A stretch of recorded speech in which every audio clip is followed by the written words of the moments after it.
Добрый день, друзья, коллеги, девчонки, пчелки. Сегодня мы не на пасеке, а в импровизированной домашней студии.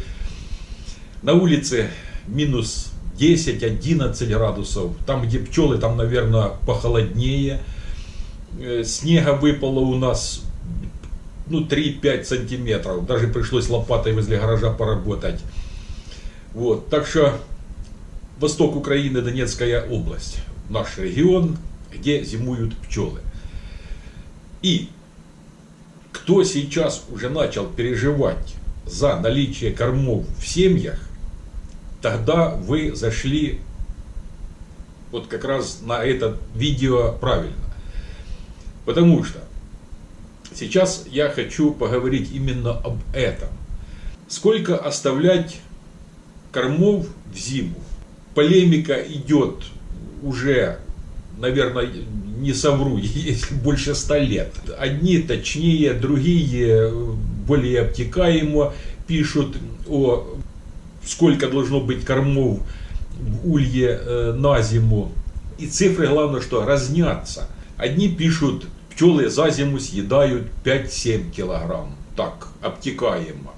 Другие более точнее пишут, что с сентября месяца по конец апреля необходимо семьям оставлять там 15-17 килограмм меда. Другие пишут 10 килограмм меда оставлять.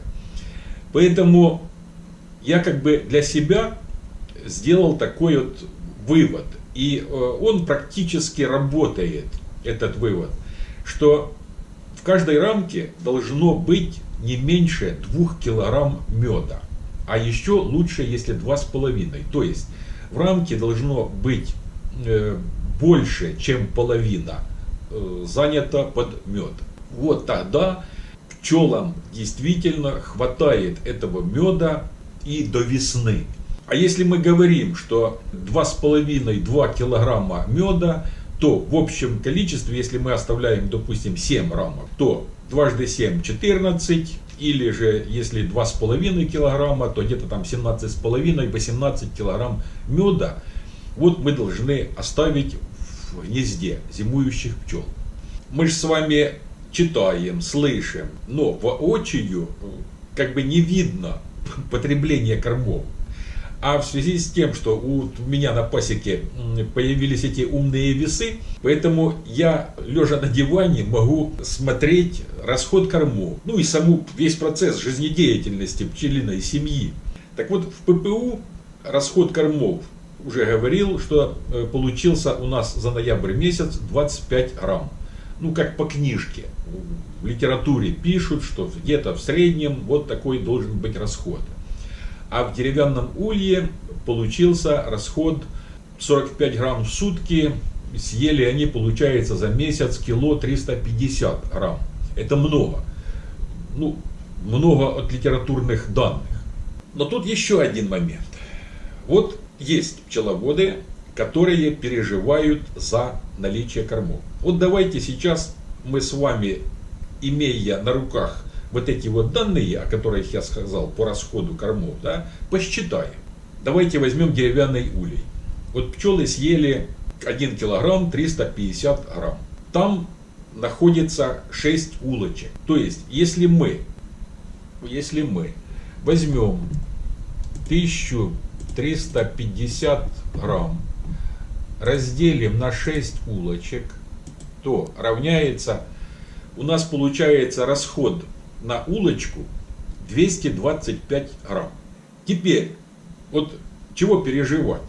Если у вас даже на рамке поясок меньше, чем 2 килограмма, ну с одной стороны я имею в виду и с другой стороны, а где-то килограмм, а килограмм у нас это 10 сантиметров поясок.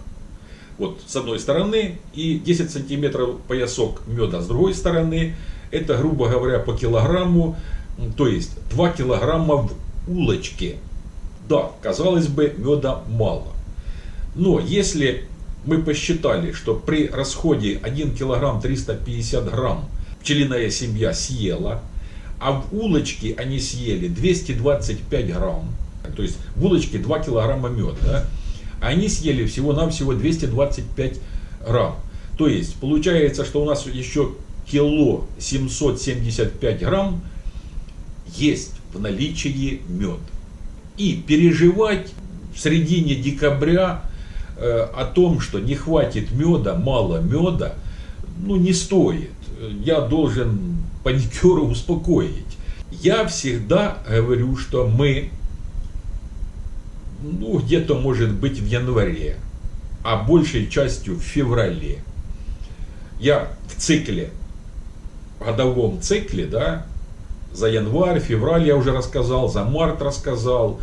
Я там говорил, когда мы кладем рамки медовые, или дотацию, если нету рамок, значит можно класть туда мед, или канди класть.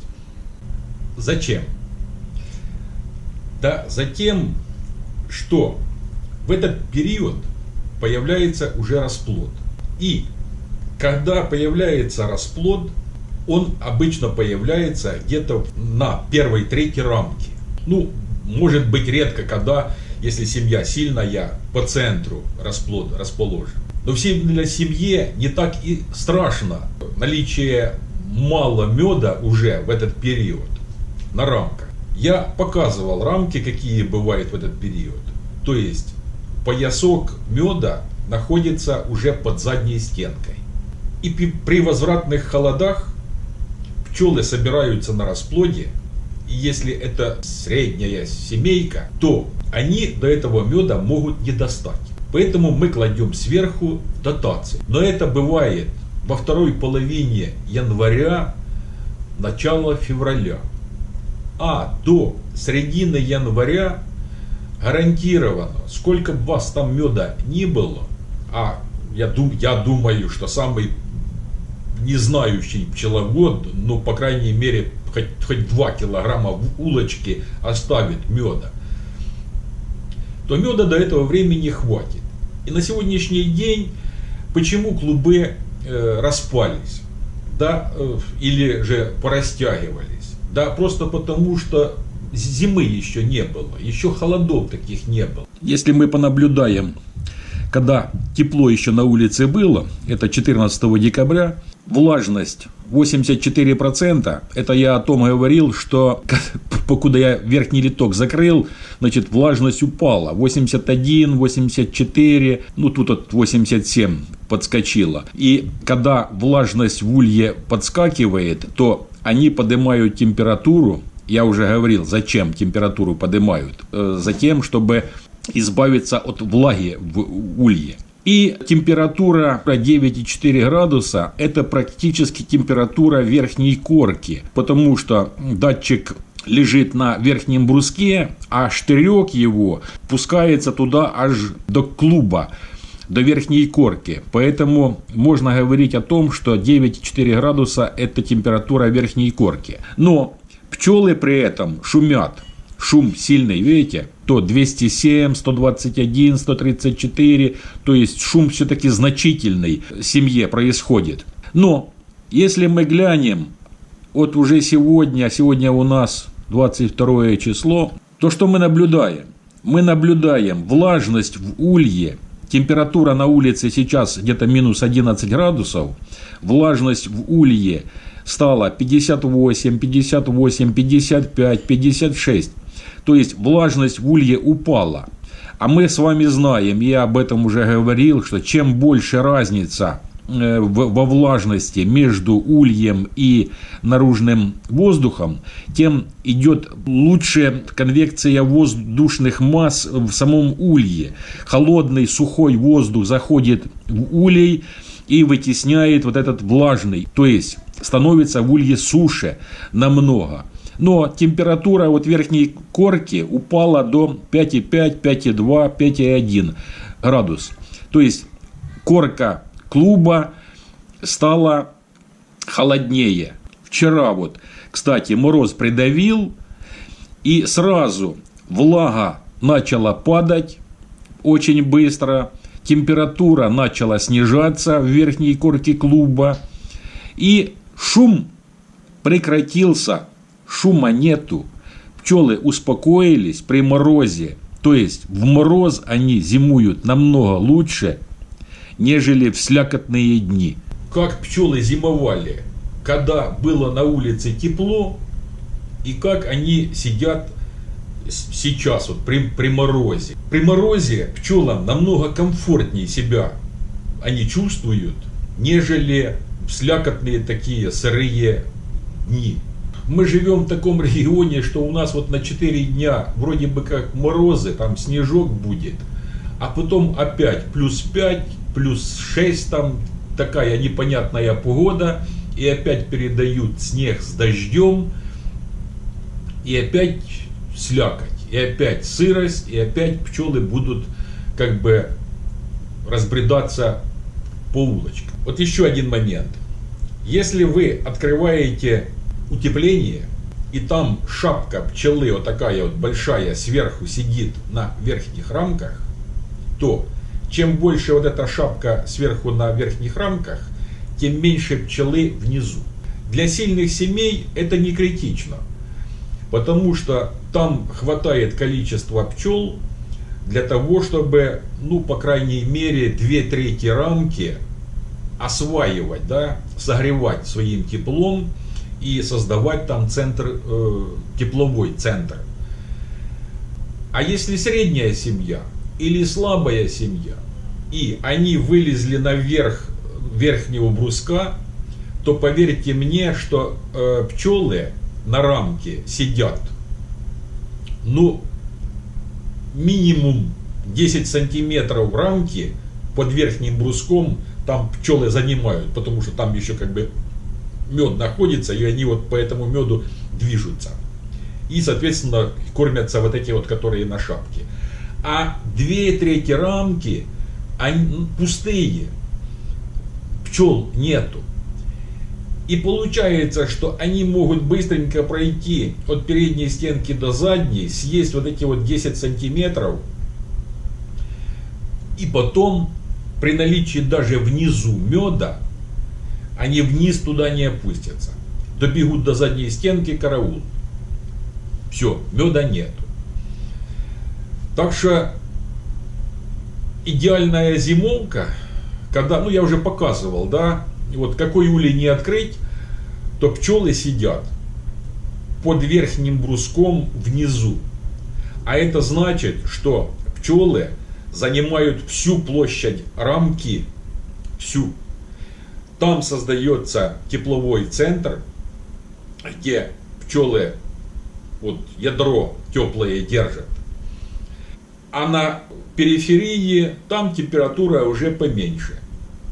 Я перед этим только что показывал, да, что температура держится такая, небольшая. Почти, это температура почти корки клуба.